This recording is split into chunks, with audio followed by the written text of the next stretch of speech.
نحمدہ ونصلی علی رسولہ الکریم اما بعد۔ آج ہم ختم نبوت کورس کا دوسرا سبق پڑھیں گے۔ آج کے ہمارے سبق کا موضوع ہے آیت خاتم النبیین کی علمی تحقیق اور تفسیر۔ قرآن مجید میں اللہ تعالیٰ فرماتے ہیں اعوذ باللہ من الشیطان الرجیم ما كان محمد أبا أحد من رجالكم ولكن رسول الله وخاتم النبيين وكان الله بكل شيء عليما۔ یہ سورہ احزاب کی آیت ہے۔ محمد صلی اللہ علیہ وسلم تم مردوں میں سے کسی کے باپ نہیں ہیں، لیکن وہ اللہ کے رسول ہیں اور تمام نبیوں میں سے سب سے آخری نبی ہیں، اور اللہ تعالی ہر بات کو خوب جاننے والا ہے۔ اب اس آیت کا سب سے پہلے ہم شان نزول دیکھتے ہیں کہ اس آیت کا شان نزول کیا ہے۔ تو جیسا کہ آپ حضرات کو معلوم ہوگا کہ عرب کے معاشرے میں یہ بہت قبیح رسم موجود تھی کہ وہ بالغ بیٹے کو حقیقی بیٹا سمجھتے تھے، اور مرنے کے بعد وراثت بھی اس کو ملتی تھی، رشتہ ناتا وغیرہ تمام احکامات میں اس کو حقیقی بیٹے کی طرح سمجھتے تھے۔ جس طرح نسبی بیٹے کے مر جانے یا طلاق دینے کے بعد باپ کے لیے جو حقیقی بیٹے کی بیوی اس سے نکاح حرام ہے، اسی طرح وہ لیپالک بیٹے کی طلاق یافتہ بیوی یا بیوہ بیوی سے وہ نکاح نہیں کیا کرتے تھے، اس کو حقیقی بیٹے کے تمام حقوق دیتے تھے۔ حضرت زید بن حارثہ رضی اللہ تعالیٰ عنہ حضور صلی اللہ علیہ وسلم کے غلام تھے۔ حضور صلی اللہ علیہ وسلم نے انہیں آزاد کر کے اپنا بیٹا بنا لیا۔ وہ ایک لمبا واقعہ ہے کہ کس طرح رسول اللہ صلی اللہ علیہ وسلم نے ان کو آزاد فرمایا، پھر اپنا بیٹا بنا لیا۔ اب صحابہ کرام رضی اللہ تعالیٰ عنہ نے بھی ان کو زید بن حارثہ کی بجائے زید بن محمد کہنا شروع کر دیا۔ زید بن حارثہ رضی اللہ تعالیٰ عنہ کی اپنی بیوی حضرت زینب رضی اللہ تعالیٰ عنہ سے ناچاکی ہو گئی، تو انہوں نے حضرت زینب کو طلاق دے دی رضی اللہ عنہ۔ تو اللہ تعالیٰ نے حضور صلی اللہ علیہ وسلم کو حکم فرمایا کہ آپ حضرت زینب رضی اللہ عنہ سے نکاح کر فرما لیں، تاکہ اس قبیح رسم کا مکمل طور پر خاتمہ ہو جائے۔ اب چونکہ جب حضور صلی اللہ علیہ وسلم نے حضرت زینب سے نکاح فرما لیا، تو اب اس پر مشرکین نے اعتراض شروع کر دیا کہ دیکھو جی، ایک بیٹے کی بیوی سے نکاح کر لیا۔ تو اس کے جواب میں اللہ تعالیٰ نے یہ آیت نازل فرمائی، اور اس آیت کے ایک فقرے نے ان کے تمام اعتراضات کی جڑیں کاٹ دی کہ محمد صلی اللہ علیہ وسلم تم میں سے کسی مرد کے باپ نہیں، یعنی محمد صلی اللہ علیہ وسلم کا کوئی بیٹا نہیں ہے۔ جب کوئی بیٹا نہیں ہے تو گویا حضرت زید بن حارث بھی حضور صلی اللہ علیہ وسلم کے بیٹا نہیں ہونا ہوئے، تو لہذا ان کی بیوی سے نکاح کرنا ان کے لیے جائز ہے۔ اب اس میں مختلف قسم کے اعتراضات کیے مشرکین نے۔ ان کا پہلا اعتراض یہ تھا کہ آپ صلی اللہ علیہ وسلم نے اپنی بہو سے نکاح کیا، حالانکہ آپ صلی اللہ علیہ وسلم کی اپنی شریعت میں بھی اپنی بہو سے نکاح کرنا جائز نہیں ہے۔ تو اس کا جواب یہی ہے کہ محمد صلی اللہ علیہ وسلم تمہارے مردوں میں سے کسی کے باپ نہیں، جب ان کا کوئی بیٹا ہی نہیں ہے تو بہو کہاں سے آ گئی؟ جب بہو نہیں ہے تو پھر نکاح جائز ہے۔ دوسرا ان کا اعتراض یہ تھا کہ اگرچہ یہ منہ والا بیٹا ہے، حقیقی بیٹا نہیں ہے، تب بھی اس کی چھوڑی ہوئی عورت سے نکاح کرنے کی کیا ضرورت تھی؟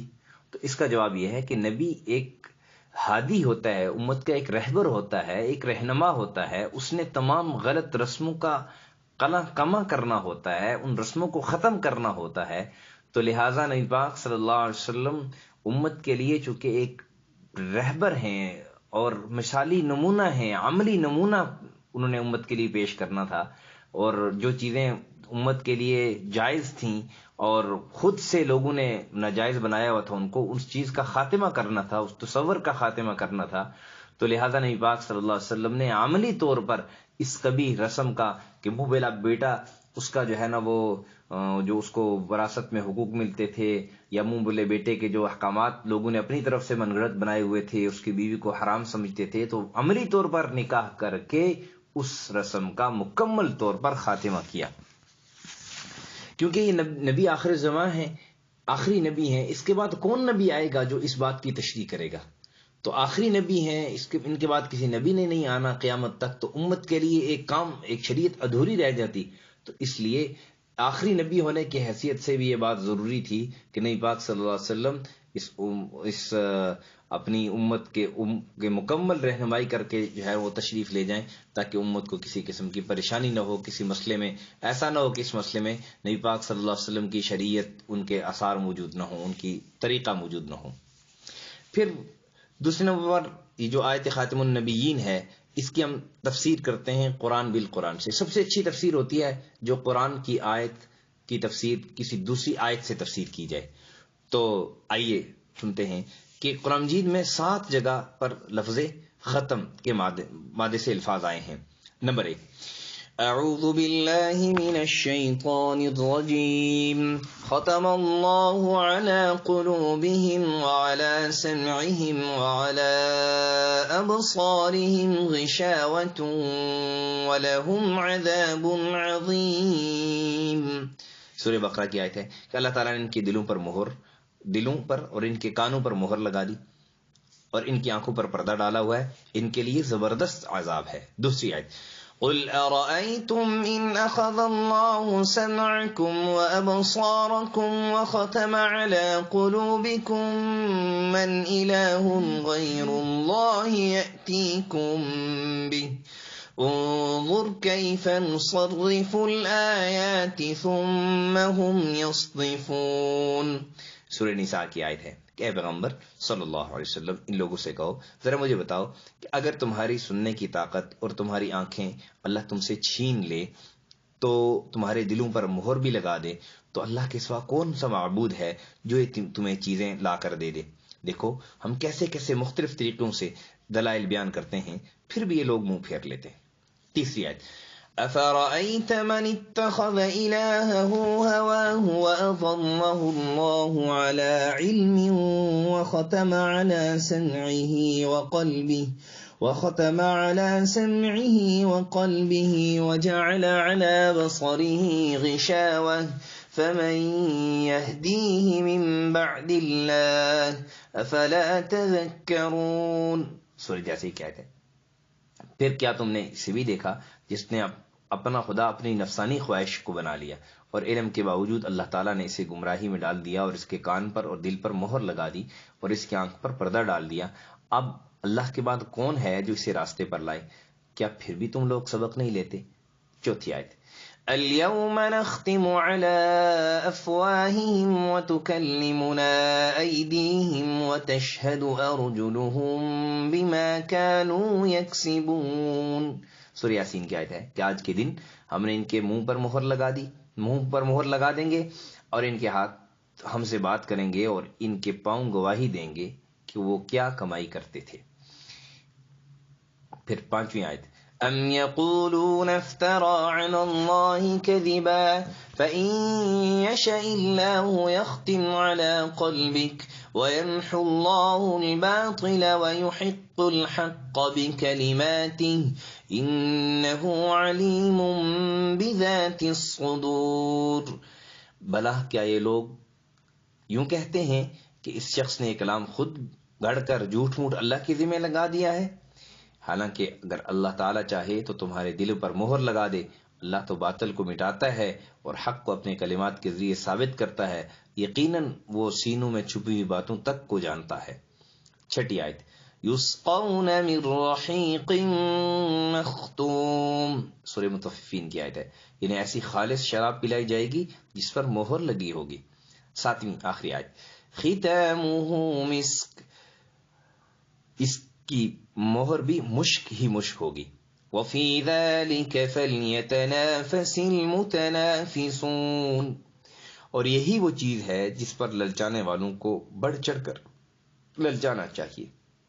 اب دیکھیں ان 7 جگہوں پر معنی میں قدر مشترک یہ ہے کہ اس کا معنی یہ کیا جاتا ہے کہ کسی چیز کو اس طرح بند کرنا کہ اندر والی چیز باہر نہ جا سکے، باہر والی چیز اندر نہ آ سکے. مثلا ختم اللہ علی قلوبہم کا مطلب یہ ہے کہ کفار کے دلوں پر اللہ نے ایسی مہر لگا دی کہ اب ایمان ان کے اندر نہیں جا سکتا، کفر ان سے باہر نہیں آ سکتا.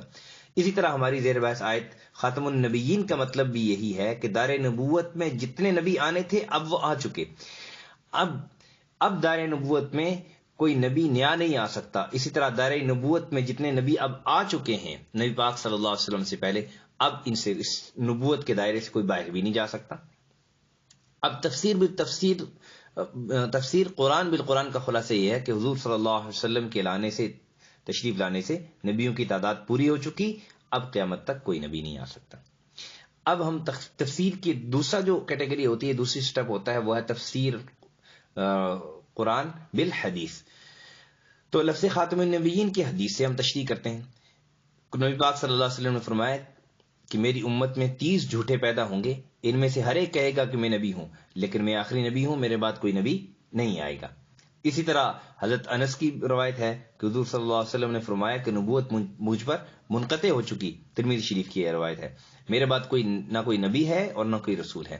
اب ان روایت سے پتہ چلا کہ حضور صلی اللہ علیہ وسلم نے خود ہی خاتم النبیین کی تشریح فرما دی کہ میرے اوپر رسالت اور نبوت منقطع ہو چکی ہے، میرے بعد کوئی نیا نبی نہیں آئے گا.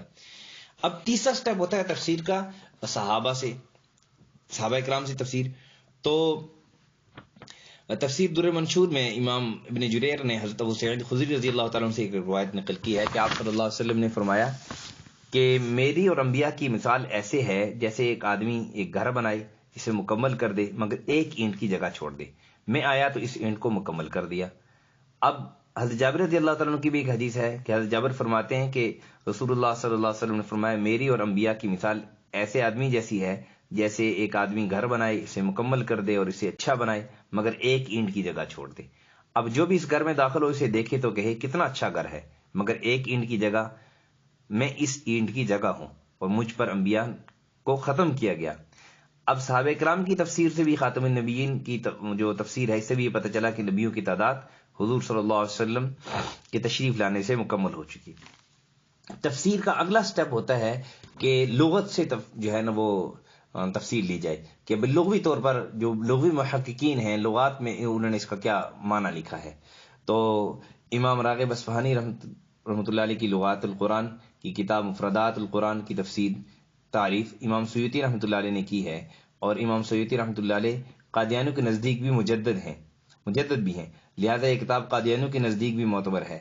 امام راغب لکھتے ہیں کہ حضرت صلی اللہ علیہ وسلم کو خاتم النبیین اس لیے کہا جاتا ہے کہ آپ صلی اللہ علیہ وسلم نے نبوت کو ختم کر دیا، یعنی آپ صلی اللہ علیہ وسلم تشریف لا کر نبوت کو تمام فرما دیا. لسان عرب کی لغت کی مشہور وہ معروف کتاب، یہ کتاب عرب و عجم میں مستند سمجھی جاتی ہے. اس میں بھی خاتم النبیین کے بارے میں یہ لکھا گیا کہ خاتم القوم زیر کے ساتھ اور خاتم القوم زبر کے ساتھ، اس کے معنی آخر القوم ہیں، اور انہیں معنی پر لحیانی سے نقل کیا جاتا ہے محمد صلی اللہ علیہ وسلم خاتم الانبیاء ہیں، یعنی آخری نبی ہیں. یہ تو صرف 2 لغت کی کتابوں کا حوالہ دیا، بلکہ تمام لغت کی جتنی کتابیں ہیں اس میں بھی خاتم النبیین کا یہی معنی کیا گیا ہے. اب یہ تو تھی خاتم النبیین کی تحقیق و تفسیر، اور مختلف اعتبار سے ہر لحاظ سے، بلکہ مختلف اعتبار سے نہیں کہا جا سکتا اس کو، ہم یہ کہہ سکتے ہیں کہ ہر لحاظ سے اس کی جو تفسیر تھی. اب خاتم النبیین پر قادیانی اعتراضات اور ان کے علمی تحقیقی جوابات. قادیانیوں کا سب سے پہلا اعتراض، کوئی ثابت نہیں کر سکتا کہ لفظ خاتم کی اضافت جمع کی طرف ہو اور وہاں اس کا معنی آخری آیا ہو. یہ چیلنج ہے، 16 سال سے دیا جا رہا ہے لیکن کوئی اس کو توڑ نہیں سکتا. اب قادیانی اس اعتراض کا جواب مرزا صاحب نے لکھا کہ خاتم الخلفاء یعنی ایسے خلیفہ جو سب سے آخر میں آنے والا، اس کا معنی ہے خاتم الخلفاء. یہ چشم معرفت صفحہ 318 کے اندر یہ ہے نا، یہ مرزا صاحب نے لکھا ہے، تو انہی کی کتاب سے اس کا جواب ہو گیا. یہاں خاتم کی اضافت جمع کی طرف ہے اور مرزا صاحب نے اس کا ترجمہ آخری خلیفہ کیا ہے. واضح ہے کہ یہ کتاب مرزا صاحب کی زندگی کی آخری کتابوں میں سے ہے. پھر ان کا دوسرا اعتراض کہ ہم نے مرزا جی کی تحریروں سے نہیں پوچھا، ہم نے لغت کی کتابوں سے اور عرب محاورات سے پوچھا ہے، اس لیے ہمارے سامنے مرزا جی کی تحریر پیش نہ کریں. تو آپ کی تسلی کے لیے لغت سے بھی ثابت کر دیتے ہیں کہ خاتم کا معنی کیا ہوتا ہے. تو تاج العروس یہ لغت کی کتاب ہے. خاتم کا مطلب ہوتا ہے قوم کا آخری آدمی، یعنی خاتم القوم بولا جائے تو اس سے اللہ کا یہ فرمان ہے کہ وخاتم النبیین، جس کا مطلب ہے آخری نبی. لسان عرب کا بھی گزر چکا. اب کلیات ابن ابی بلقا کہ ہمارے نبی کریم صلی اللہ علیہ وسلم کا نام خاتم الانبیاء رکھا گیا کیونکہ خاتم کسی قوم کے آخری فرد کو کہتے ہیں. اب قادیانیوں کا جو ہے نا وہ تیسرا اعتراض کہ ایسا حوالہ دکھائیں جہاں خاتم کی اضافت جمع کی طرف ہو. تم نے خاتم القوم دکھایا، یہ قوم تو واحد ہے، جمع نہیں. اس کی جمع تو اقوام آتی ہے، قوم واحد نہیں بلکہ اس میں جمع ہے. قوم ایک آدمی کو نہیں کہتے بلکہ بہت سے افراد کے مجموعہ کو قوم کہتے ہیں. اس لیے قرآن کریم اور جہاں کہیں بھی لفظ قوم آیا ہے وہاں اس کے بعد اس کے لیے جمع کی ضمیریں اور جمع کی صیغے لائے گئے ہیں. ٹھیک ہے، تو تاج العروس میں جہاں خاتم القوم لکھا ہے، اس کے بعد لکھا ہے کہ آخرہم، یعنی ان کا آخری. یہاں ہم کی ضمیر قوم کی طرف لوٹائی گئی ہے. اس سے ثابت ہوا کہ قوم جمع ہے. اب قرآن کی کچھ مثالیں دیکھ لیں. حضرت نوح علیہ السلام کے بارے میں آیا ہے کہ لقد ارسلنا نوحا الى قومه فقال يا قوم اعبدوا الله ما لكم من اله غيري اني اخاف عليكم عذاب يوم عظيم. اس جگہ نوح علیہ السلام فرماتے ہیں یا قومی، اے قوم، اور آگے انہیں جمع کے صیغے سے خطاب کرتے ہیں اعبدوا ما لكم علیکم. تو یہ ثابت ہوا کہ قوم جمع ہے. اسی طرح اور بھی بہت ساری جگہ پر ہے. اب قادیانیوں کا اگلا اعتراض کہ عرب کے محاورے میں جہاں بھی خاتم کی اضافت جمع کی طرف آئی ہے وہاں اس کا معنی آخری نبی ہو ہی نہیں سکتا. بہت سے لوگوں کو خاتم المحدثین، خاتم الفقہاء یا خاتم المفسرین کا خطاب دیا گیا کہ ان کے بعد محدثین فقہاء آنا بند ہو گئے. اگر کسی انسان نے کسی انسان کے بارے میں یہ لفظ بولا ہے تو چونکہ انسان عالم الغیب نہیں ہے، اس لیے یہ دلیل ہے کہ وہ صرف اپنے زمانے کے بارے میں بات کر رہا ہے، ورنہ اسے معلوم ہی نہیں کہ بعد میں اس سے بڑا کون ہوگا. اور نبی پاک صلی اللہ علیہ وسلم کے بارے میں تو کسی انسان نے نہیں بولا، یہ تو اللہ تعالیٰ نے بولا ہے. پھر قادیانیوں کا پانچواں اعتراض کہ جب قادیانیوں کو کہا جاتا ہے کہ مرزا صاحب خاتم الاولاد کا مطلب آخری اولاد لیتے ہیں تو ان کی من گھڑت یہ دلیل ہوتی ہے کہ وہ لفظ خاتم ہے، خاتم نہیں. یاد رہے کہ مرزا صاحب نے جہاں بھی خاتم لکھا ہو وہاں اس کی کوئی وضاحت نہیں ہے. اور خاتم اور خاتم کا معنی تو اس کے یعنی یہ اعتراض کرتے ہیں. اس کا پہلا جواب کہ صاحب لسان العرب میں علامہ ابن منظور جو 7ویں عربی صدی کے بہترین عالم ہیں، انہوں نے اپنی کتاب میں تشریح کی ہے کہ والختم خاتم خاتم والخیتام کلہا یعنی واحد و معناہا اخیرہا، یعنی ان تمام کا ایک ہی معنی ہے اور وہ کیا ہے؟ کسی چیز کا اخیر، ختم کرنے والا. وادی کا اخیری کنارہ جہاں وادی ختم ہو جائے، ان الفاظ سے تعبیر کیا جاتا ہے. تو تا کی زیر سے خاتم اور تا کے زبر سے خاتم، دونوں کا معنی جو ہے وہ آخر الانبیاء ہے. اور اللہ تعالیٰ نے فرمایا خاتم النبیین. معلوم ہوا کہ خاتم تا کی زبر سے یا خاتم تا کی زیر سے، دونوں کا معنی ایک ہی ہے، کسی چیز کا کنارہ، کسی چیز کی انتہا، جہاں پر کوئی لفظ وہ کوئی چیز ختم ہو، اس کو خاتم بھی کہتے ہیں، خاتم بھی کہتے ہیں اور ختام بھی کہتے ہیں. یہ تمام الفاظ جو ہے وہ ہم معنی اور مترادف ہیں. اور یہ معنی آج کے علماء نے نہیں لکھے بلکہ مرزا صاحب کے تعصب میں مولوی نے کتابوں میں لکھ دیا ہوگا، بلکہ یہ معنی تو ان علماء اکرام نے لکھے ہیں کہ جو مرزا کے آنے سے 1000 برس پہلے گزر چکے ہیں، کہ جن کی کتابیں لغت عرب میں سند کی حیثیت رکھتے ہیں. اور خاتم النبیین کا ترجمہ اور قادیانی جماعت. معزز سامعین، ہم نے خاتم النبیین پر علمی تحقیقی گفتگو سے ثابت کیا ہے کہ خاتم النبیین کا مطلب ہے کہ حضور صلی اللہ علیہ وسلم کے لانے سے نبیوں کی تعداد مکمل ہو چکی، اب قیامت تک کوئی دوسرا نبی نہیں آئے گا. اب ہم قادیانی جماعت کے اس آیت کے ترجمے اور مفہوم کا جائزہ لے لیتے ہیں کہ آپ کو یہ بھی پتہ چل جائے کہ قادیانی کا ترجمہ غلط کیوں ہے. مرزا قادیانی نے لکھا ہے کہ خاتم النبیین کا مطلب یہ ہے کہ حضور صلی اللہ علیہ وسلم کی کامل اتباع سے نبی بنیں گے. قادیانیوں کے لیے خاتم النبیین کے کیے گئے ترجمے کی غلط ہونے کی بہت سی وجوہات ہیں. پہلی وجہ تو یہ ہے کہ مرزا قادیانی نے لکھا ہے کہ مجھے تو نبوت ماں کے پیٹ میں ہی ملی تھی. اب ایک طرف تو قادیانی کہتے ہیں کہ نبوت حضور صلی اللہ علیہ وسلم کی اتباع سے ملتی ہے، جہاں پہ مرزا قادیانی کہہ رہے ہیں کہ مجھے نبوت ماں کے پیٹ سے ملی تھی. یہ بات حقیقت الوحی، مرزا قادیانی کی کتاب حقیقت الوحی صفحہ نمبر 67 کے اندر یہ موجود ہے. اور اسی طرح دوسری وجہ کہ مرزا قادیانی نے خود خاتم النبیین کا ایک جگہ ترجمہ لکھا ہے ختم کرنے والا سب نبیوں کا. اور اگر یہ ترجمہ غلط ہے تو مرزا قادیانی نے کیوں ترجمہ نہیں لکھا؟ یعنی اور بہت ساری وجوہات ایسی ہیں جس وجوہات کی بنا پر یہ پتہ چلتا ہے کہ قادیانی جماعت کا موقف، مثلا ایک وجہ بھی ہے کہ قادیانی جماعت کا موقف یہ ہے، قادیانی کہتے ہیں کہ حضور صلی اللہ علیہ وسلم کی مہر سے ایک سے زائد نبی بنیں گے، جبکہ دوسری طرف قادیانی مرزانی جو ہے نا ان کا موقف یہ ہے کہ مرزا قادیانی کو ہی حضور صلی اللہ علیہ وسلم کی کامل اتباع سے نبوت ملی. جب یہ خود کہہ رہے ہیں کہ حضور صلی اللہ علیہ وسلم کی مہر سے ملی، پھر صرف اس کو کیوں ملی؟ اسی طرح مرزا قادیانی کے بعد خلافت ہے یا نبوت نہیں ہے، تو اس طرح حضور صلی اللہ علیہ وسلم خاتم النبی ہوئے، خاتم النبیین نہ ہوئے، اس لیے خود ترجمہ قادیانیوں کے لحاظ سے بھی باطل ہے جو قادیانیوں نے کیا ہے.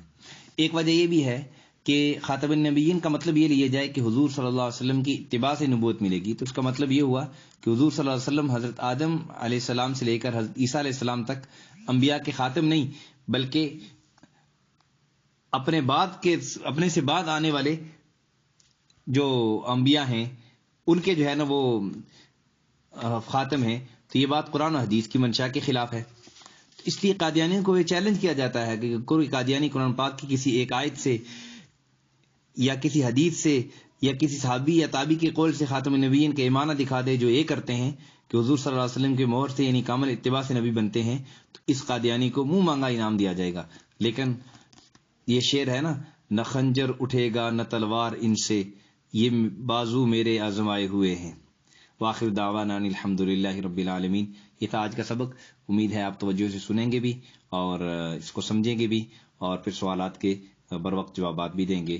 السلام علیکم ورحمۃ اللہ وبرکاتہ.